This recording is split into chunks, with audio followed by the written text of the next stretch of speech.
it's clear, isn't it, Colin, from what we've seen with the local election results, that clearly this is not a massive, major issue for lots and lots of people up and down the country. It's fair to say that the cost of living crisis has been the main driver of what we saw when people turned out to the polls.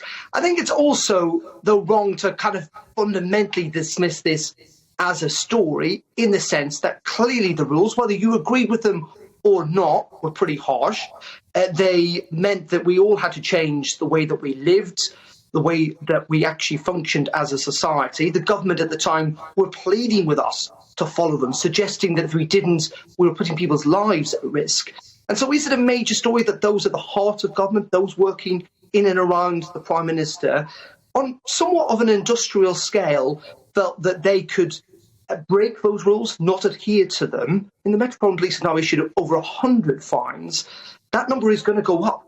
They are not finished with their investigation.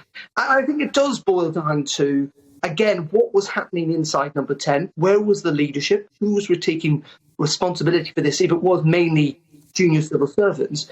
But also a bigger, wider question about the rules themselves, that if these rules were so important, if they were genuinely to protect people's lives, why did the people who had drawn up the rules at the heart of government feel that they were not that necessary, that they felt that they could break them with impunity? And I think, again, it boils down to this sense of trust, a sense to a degree, Colin, I would say, about hypocrisy too. And I think for many people up and down this country, and this has not got to do with politics, it's not Conservative or Labour, because we know Keir Starmer's in his own mess over this. It's about this sense that it was one rule for those in charge and another rule for the rest of us. In the end, if we had done what they have done, we would have been fined and potentially have seen rather large fines.